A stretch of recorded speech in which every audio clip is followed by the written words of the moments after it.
Saludos hermanos y hermanas, les doy la más cordial bienvenida al programa La Biblia Cotidiana. Mi nombre es Hugo García y en esta ocasión vamos a hablar sobre cómo sobrevivir una crisis de fe, es decir, cuando la fe nos falla y caemos en un estado de angustia, pensando que el Señor no va a acudir en nuestra ayuda. Nuestro texto es Primer Libro de Reyes, capítulo 19, de los versículos 1 al 18.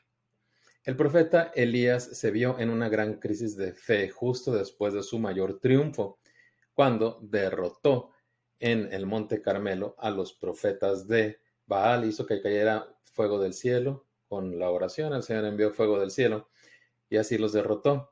La idolatría dominaba en Israel debido al gobierno de Acab y Jezabel. Cuando viene una crisis de fe, vamos a ver los puntos que vamos a tratar sobre la historia de Elías y cómo se aplica a nosotros. En primer lugar, vamos a hablar sobre las amenazas de Satanás y lo que dijo Elías sobre que no era él mejor que sus padres.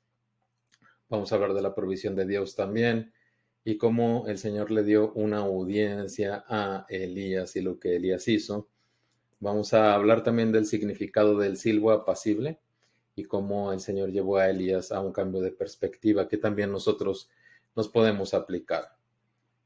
Entonces, en primer lugar, entendemos que Acab dio a Jezabel la nueva de todo lo que Elías había hecho y de cómo había matado a espada a todos los profetas. Entonces envió Jezabel a Elías un mensajero diciendo: así me hagan los dioses y aún me añadan, si mañana a estas horas yo no he puesto tu persona como la de uno de ellos. Viendo pues el peligro, se levantó y se fue para salvar su vida y vino a Beerseba, que está en Judá, y dejó allí a su criado. Elías reacciona con pánico ante la amenaza de Jezabel, la cual aquí es un agente de Satanás y incluso un tipo de Satanás. Elías, atemorizado, huye lo más lejos posible. Abandona su puesto. Eso es lo que el diablo busca al atacar a los fieles del Señor. Eso es lo que el diablo quería. Y luego Elías es asaltado por el agobio y el sentimiento de fracaso, como vemos, y él se fue por el desierto un día de camino, y vino y se sentó debajo de un enebro, y deseando morir se dijo: basta ya, oh Jehová, quítame la vida, pues no soy yo mejor que mis padres. Vemos a Elías descender por una espiral emocional, del miedo al agobio y al sentimiento de fracaso. ¿Cuántas veces nosotros podemos habernos visto en situaciones similares? Después de muchas luchas pensamos que la respuesta del Señor a nuestra necesidad ya se aproximaba, nada más para ver que aparentemente no ha habido ningún cambio en nuestra situación. Decepcionados y agobiados queremos aventar la toalla. Al clamar al Señor, Elías comenta además, o más bien lamenta no ser mejor que sus padres. Es decir, se siente decepcionado de él mismo. De alguna forma se echa la culpa de la situación o simplemente siente que va a fracasar, igual que otras generaciones de israelitas fracasaron. Cuando nos sentimos tan agobiados, un sentimiento que nos puede atacar es la sensación de que somos un fraude, lo que en psicología popular se llama el síndrome del impostor, que en realidad no tenemos lo que se requiere para seguir al Señor. Todo eso son mentiras de Satanás para agobiarnos y hacer que dejemos nuestra carrera. Pero ahora vamos a ver la respuesta de Dios a este estado de ánimo de Elías. Dice así el texto: y echándose debajo del enebro se quedó dormido. Y he aquí luego un ángel le tocó y le dijo: levántate, come. Entonces él miró, y he aquí a su cabecera una torta cocida sobre las ascuas y una vasija de agua. Y comió y bebió, y volvió a dormirse. Y volviendo el ángel de Jehová la segunda vez lo tocó, diciendo: levántate y come, porque largo camino te resta. Se levantó pues y comió y bebió, y fortalecido con aquella comida, caminó 40 días y 40 noches hasta Horeb, el monte de Dios. Ahora vamos a ver la respuesta de Dios a este estado de ánimo de Elías. En primer lugar, lo que hace Dios es enviar a un ángel para darle de comer. Después de que ha descansado un poco, Elías pues está desgastado físicamente. El Señor envía un ángel para darle de comer El principio que podemos ver aquí es que el Señor no nos abandona en medio de la prueba, aunque parezca que así lo ha hecho. Sus misericordias y poder se multiplican en nuestra debilidad. Cuando Elías se vuelve a quedar dormido, el ángel regresa a despertarlo y lo anima. La jornada que le espera es hacia el monte Horeb, en donde tendrá un encuentro con el Señor que va a cambiar su perspectiva. Ahora Elías está fortalecido. Antes huía de Jezabel, pero el ángel le ha dado ánimo y ahora se dirige al monte Horeb, el cual es el Sinaí, el mismo monte donde Dios le dio los 10 mandamientos a Moisés. Por esa razón el número 40 es significativo. Como un segundo Moisés, Elías viaja 40 días, así como Moisés y el pueblo vagaron 40 años por el desierto. También prefigura con eso el ayuno de 40 días del Señor Jesucristo. Elías llega al monte y entra en una cueva. Leamos el texto. Y allí se metió en una cueva donde pasó la noche, y vino a él palabra de Jehová, el cual le dijo: ¿Qué haces aquí, Elías? Él respondió: He sentido un vivo celo por Jehová, Dios de los ejércitos, porque los hijos de Israel han dejado tu pacto, han derribado tus altares y han matado a espada a tus profetas, y solo yo he quedado, y me buscan para quitarme la vida. En primer lugar, Dios le pregunta: ¿Qué haces aquí? Lo que refuerza la idea de que Elías abandonó su puesto. Está fuera de lugar, pero no solamente ha abandonado su puesto, también está muy alterado y acusa delante de Dios a todo el pueblo de Israel de idolatría. Dios escucha la acusación. Elías ya no está angustiado, pero ahora le pide a Dios el juicio para el pueblo de Israel. No es de extrañar que cuando Dios nos sacó de un gran problema se cree un resentimiento en nosotros. Por ejemplo, para las personas que nos pusieron en esa situación o contra las personas que nos podían haber ayudado y no lo hicieron. Elías no solamente ahora siente que es el único fiel que queda en Israel, sino que está pidiendo que Dios haga juicio sobre todo el pueblo. Cuando nos volvemos acusadores, le hacemos el trabajo a Satanás. Satanás primero logró que Elías dejara su puesto. Dios corrigió eso al redirigir a Elías hacia él. Pero ahora Satanás ha logrado que Elías acuse al pueblo de Israel ante Dios, que es lo opuesto de lo que hizo Moisés, por cierto, ya que cuando hicieron el becerro de oro, Moisés intercedió por el pueblo, como ustedes recordarán. Leamos los siguientes versículos. Dios le dijo: Sal fuera y ponte en el monte delante de Jehová. Y he aquí, Jehová que pasaba, y un grande y poderoso viento que rompía los montes y quebraba las peñas delante de Jehová. Pero Jehová no estaba en el viento, y tras el viento un terremoto, pero Jehová no estaba en el terremoto.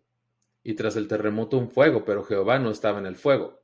Y tras el fuego un silbo apacible y delicado.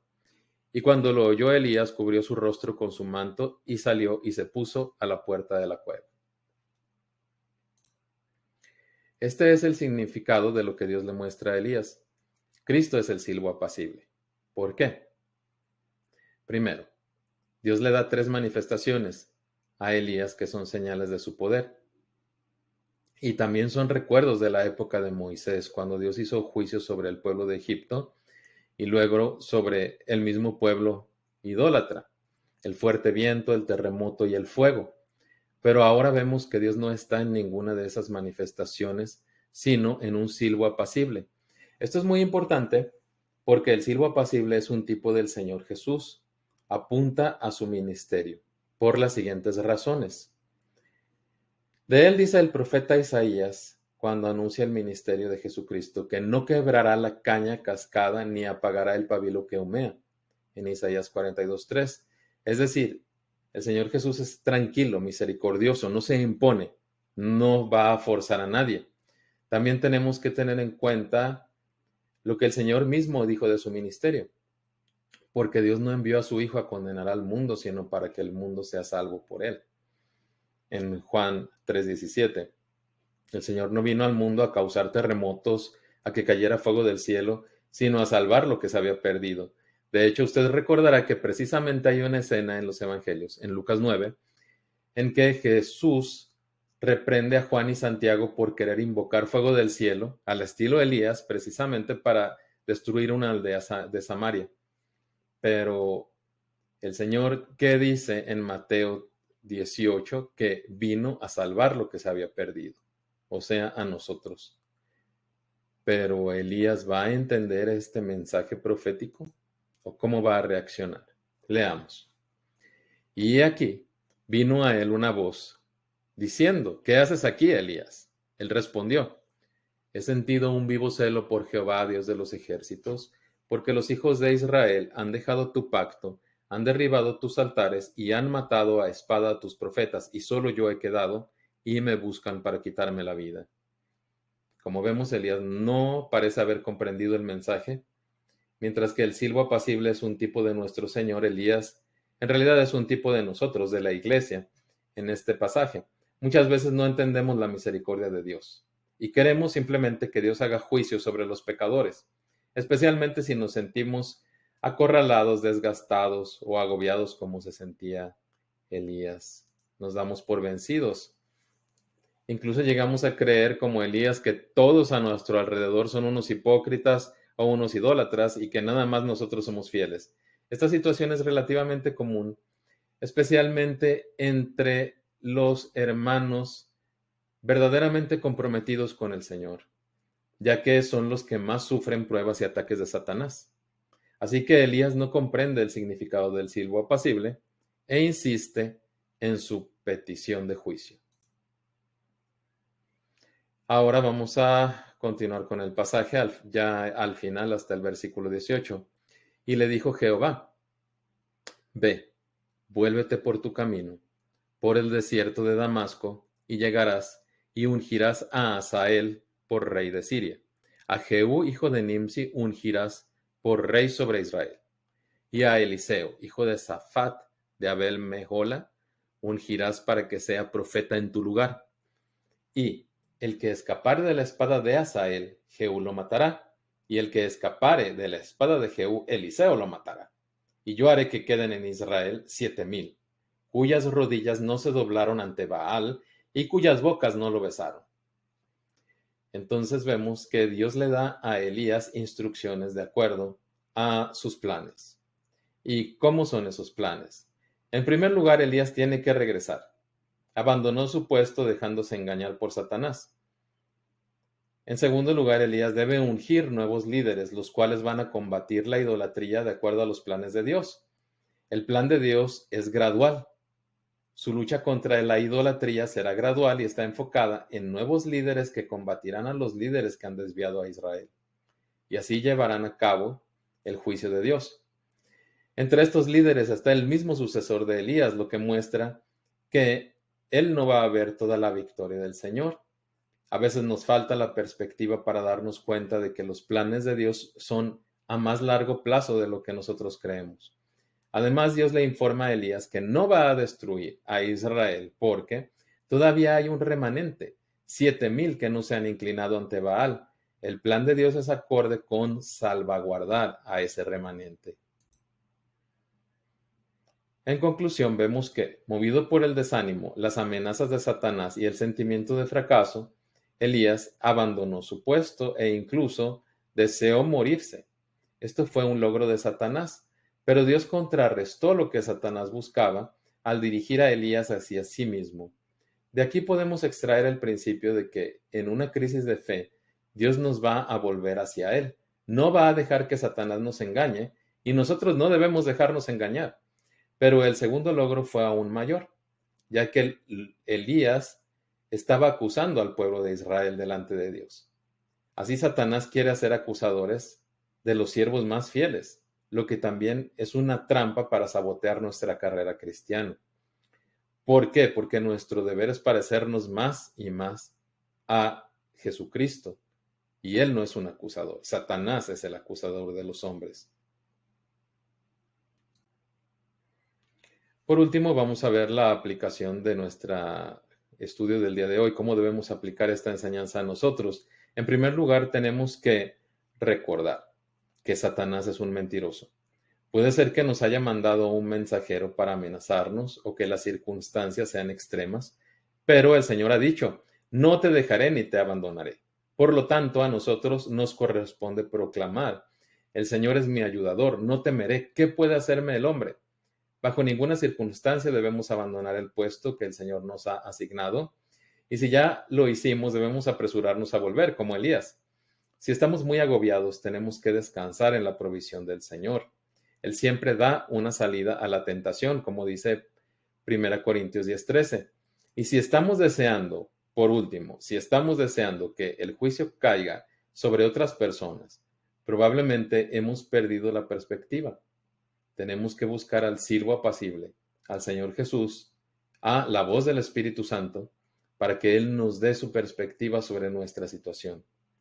Y si es su voluntad, nos revele también los planes que tiene para nosotros. Muchas gracias por escucharnos.